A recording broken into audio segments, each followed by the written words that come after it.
Magandang umaga sa inyong lahat. Happy New Year. Nakakabilib naman kayo sa St. Peter. First Friday Mass, full force, palapakan natin ng bawat isa.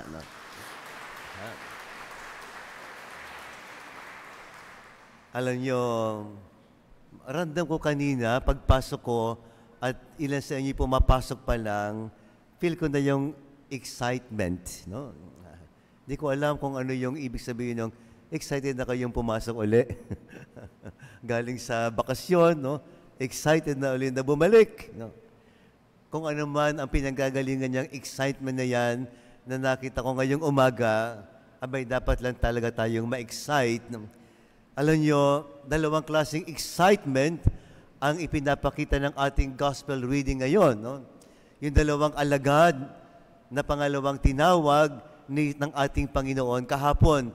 Tinawag yung magkapatid, si Andrew and Peter.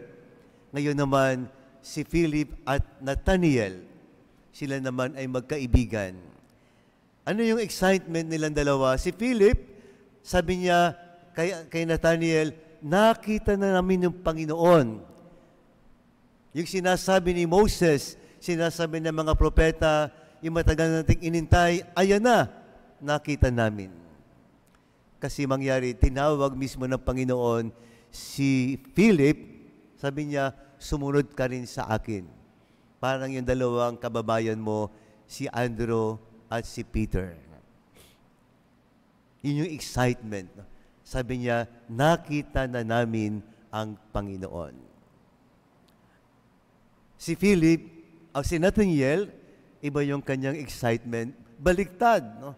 Alam nyo, nung tinuro ni Philip, si Nathaniel sa Panginoon, at nagharap ang dalawa, alam nyo ang sabi ng Panginoon kay Nathaniel, alam mo, bago ka pa makapunta rito, bago mo pa ako makita, kita na kita.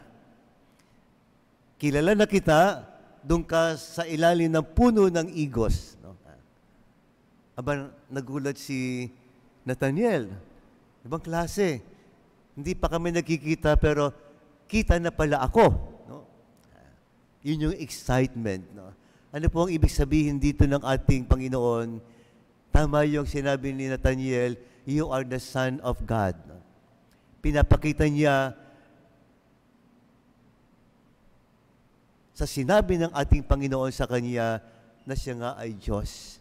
Nakikita niya tayo sa loob at labas mula ulo hanggang paa. Ganyan ang ating Panginoon. Yan ang dahilan kung bakit tayo nai-excite. Wala tayong dapat na itago sa Panginoon.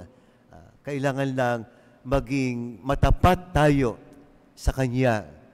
Katulad ni Nathaniel, sabi ng Panginoon, itong taong ito, wala itong, there is no duplicity. No? Ibig sabihin, wala itong pagkukunyari. Kung ano siya, yun na nga siya. Pero sabi ng Panginoon sa kanya, pero meron pa rin isang higit na dapat kang hangaan sa akin.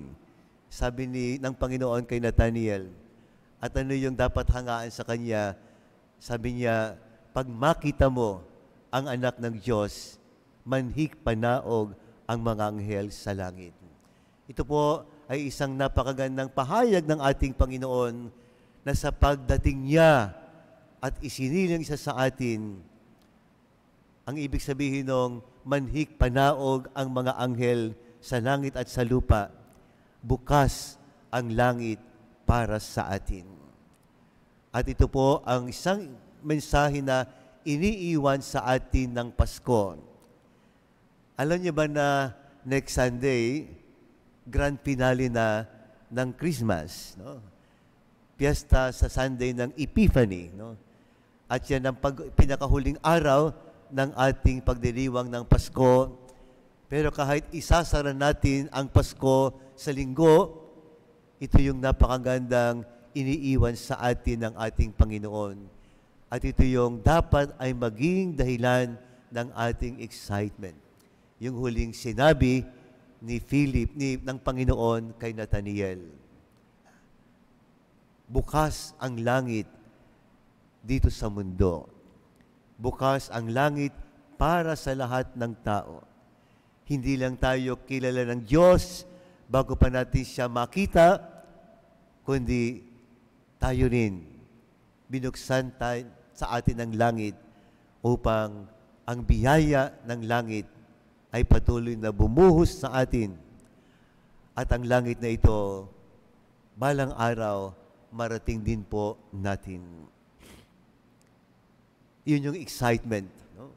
Kung ano man ang excitement na meron kayong umaga, idagdag nyo itong excitement na ito. Una, katulad ni Nathaniel,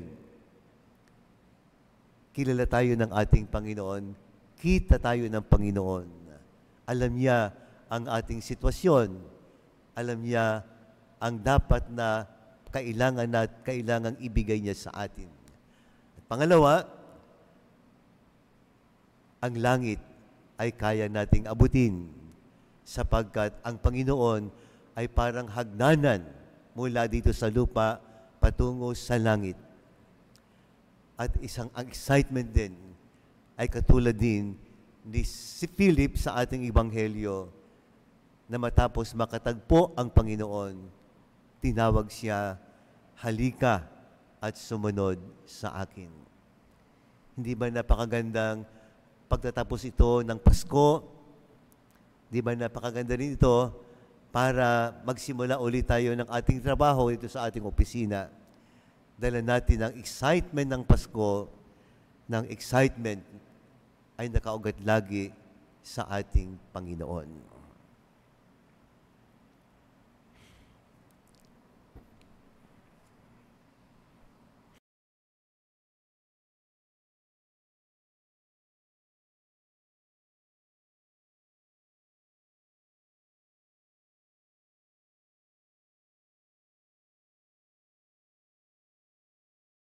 Hallelujah! Maraming salamat po sa pakikisa sa pagpapalaganap ng salita ng Diyos. Like to follow the St. Peter Community Facebook page and subscribe to the St. Peter Community YouTube channel. Don't forget to hit the bell to be notified. Thank you and God bless.